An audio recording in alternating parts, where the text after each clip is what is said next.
So, the last step of the self coaching process when you go to coach yourself is the post model integration. You want to make sure that you don't jump to a new model before you've understood and integrated the one that you're currently operating in. During the post model integration, you're re engaging in a dialogue between coach you and client you to wrap up your self coaching session, right? You're taking some time to ask yourself some questions about what came up and in your session and in your model, right? You're asking yourself things like, does this thought serve me? And why or why not? And if it feels like the impulse is to immediately say, no, it doesn't serve me, I encourage you to slow down and consider the flip side of how that thought actually might be serving you. It's important to keep in mind that every thought and emotion is driven by an evolutionary function and adaptive intention, even if it's producing maladaptive behaviors or ultimately isn't producing an outcome that you want or like. So I think it's always good to consider both sides of how a particular thought serves and how it doesn't. When we really start to see how a thought is optional and how it's no longer serving us, we don't have to try to change our thought. It changes all on its own. I actually came across a meme that illustrates this really, really well, actually. In the first image, there's a close-up of a little kid on the ground with a boot pressed on his head. And on first glance, you're like, oh my God, what's happening to this poor child, right? But in the image next to it, it's a zoomed out shot of the kid on the ground with his arm in the boot and just laughing, right?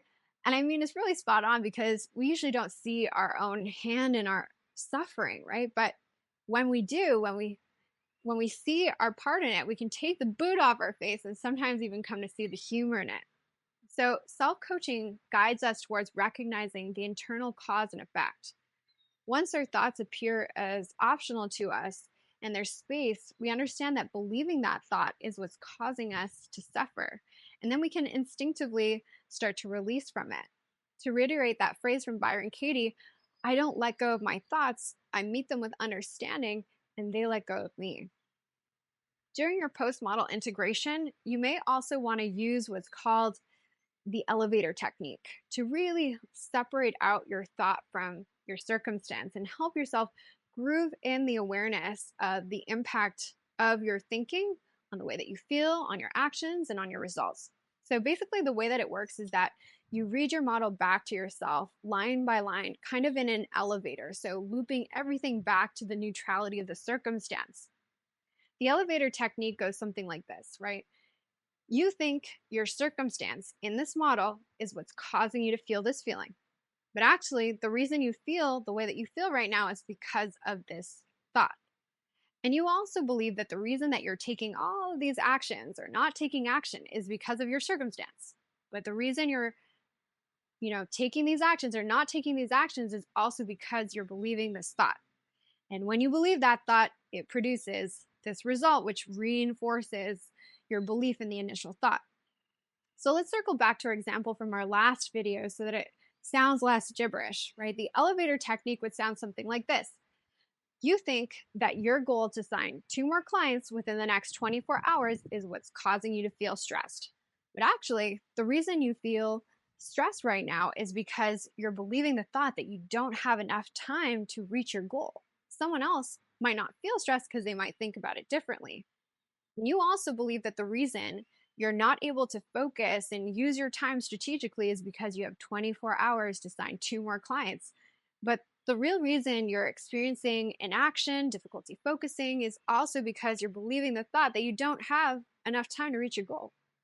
And when you believe this thought, it produces the results that you end up not making strategic use of the time that you do have available, which reinforces your belief in the thought that you don't have enough time to reach your goal. So ultimately, it's a self-fulfilling prophecy, right? During your post-model integration, the intention is to reflect on what the model has taught you and to highlight key insights from the entire session and then list out any actionable next steps. This integration period allows you to reinforce the awareness that you've gained from your session and from the model. Rushing through this integration phase can cause you to miss out on the aha moment where you realize that your thoughts are not absolute truths, right? What's going on inside your mind is what will determine how you feel, how you act, and the results that you get. So practice this self-coaching process. Many of us tend to overlook the inner workings of our mind because it requires effort to look at it. And it's not easy to actively monitor our thoughts. It's far more comfortable to slip into autopilot and let our minds just kind of do what they do and wander. But just because we're not actively paying attention to our thoughts or aware of them doesn't mean our minds are not at work. And often we're just operating on autopilot, running old patterns that are producing results we don't want. So ask yourself if running on autopilot is going to get you to where you want to be in life and in your business.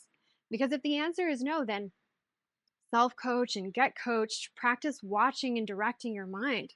Use this 3-part process, right? Have a pre-model conversation. Do a model. Take the time to integrate the awareness that you produce for yourself. I promise you it's worth the effort. This framework can change everything. It can change your life in all of the ways that you want it to, as well as the way you operate your business. If this video helped you out in any way, make sure that you leave a like and click on the screen right now to watch another video just like this one with more tips, strategies, and demos on how to self-coach. I'll see you in the next video.